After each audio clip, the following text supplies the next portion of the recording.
Well, I'm back. This is guaranteed to be released on Tuesday for a Tuesday treasure because I'm recording it on Saturday and put it up on YouTube and set it for release. So it's Summer Kid Part 3. I wrote it in the fall of '06, trying to remember back to the 1950s. And last time I mentioned that you need to find your family's storyteller. You should also find the family writer. My mom has written 28 stories about her life, which are now treasured by the whole family. We urge her to write even more. One of my favorite stories is about looking back to keep your bearings. Whenever we would motor out of Sassuat Harbor, my dad would teach us to look back. Look back at the landmarks, the church steeple of the Methodist Church on Quivot Neck, the water tower on Route 134, the road down into East Ennis, and maybe even the tower on Scargo Hill. Make a mental note of the way the jetties look at the harbor entrance. Nowadays, there's some monster houses near the beach that you can use as landmarks. If you don't look back on your way out to the bay, your return will be that much more difficult because the hazy shoreline will make it hard to identify the landmarks.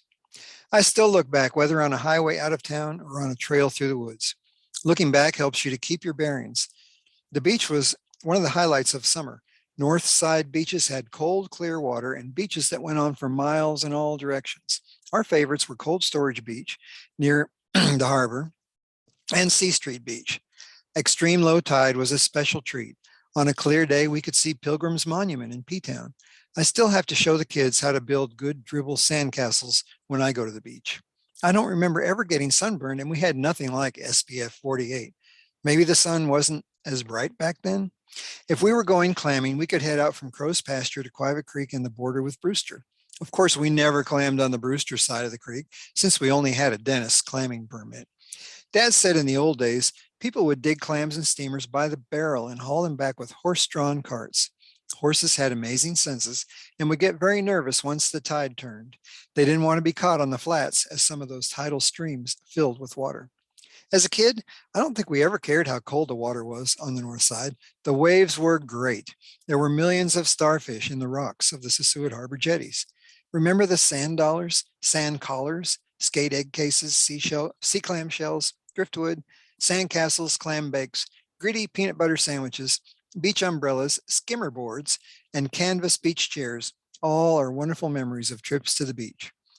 After my last story, one reader reminded me of scooping up a handful of sand with a moon snail on top, just to watch him crawl and see those amazing eyes, its antenna, and that huge foot.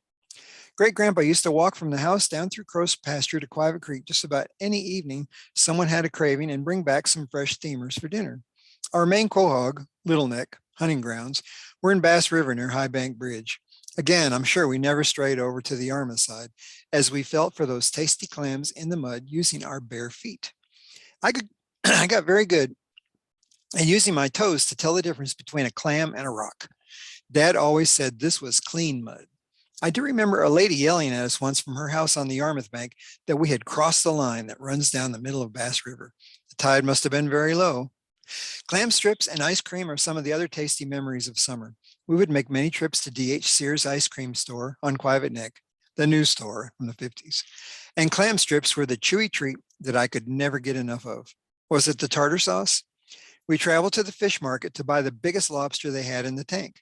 Grandma had a huge blue speckled enameled pot for steaming the lobster along with some corn that we got at Toby Farm.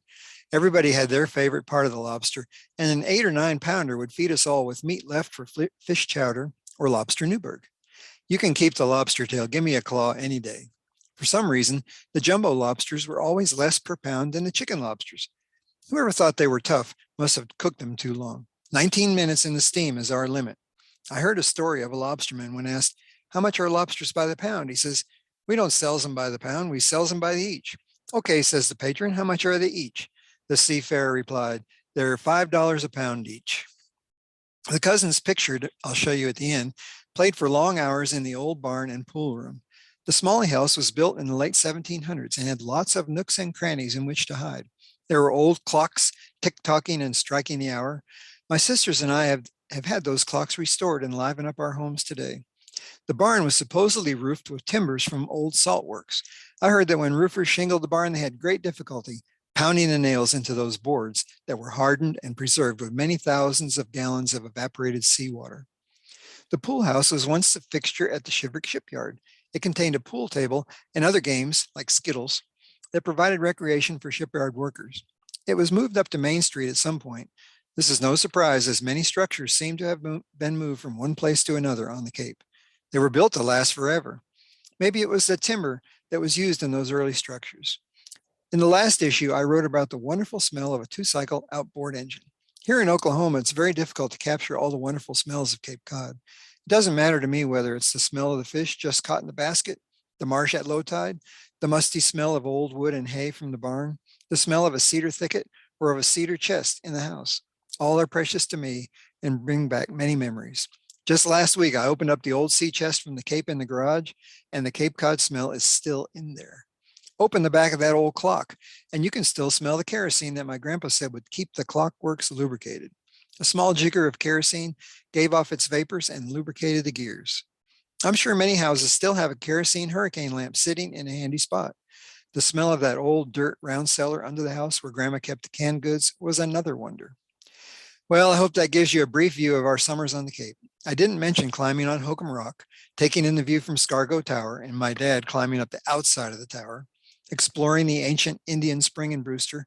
That's where the coldest, clearest, sweetest water on earth just bubbles right out of the ground into a sandy pool surrounded by an old barrel. I forgot about raising the flag each day on the grand flagpole beside the house. Long hours playing cribbage with the Wingets, or visiting cousins Edmund and Catherine Sears with his magical garden full of beets and giant turnips, or our favorite cousin Ruth Sears, a retired school teacher who left a legacy of scholarships for Dennis students.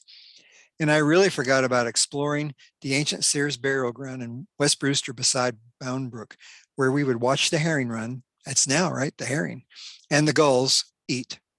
I guess the Cape Cod National Seashore, Drummer Boy Museum, Stony Brook Mill, deep sea fishing out of Rock Harbor, and the dunes of the Outer Cape will have to be subjects of future ruminations. Summer's gone, not yet, but I hope you gathered some good Cape memories and will tell us all about them. So I did want to share that picture of my cousins. Where'd they go?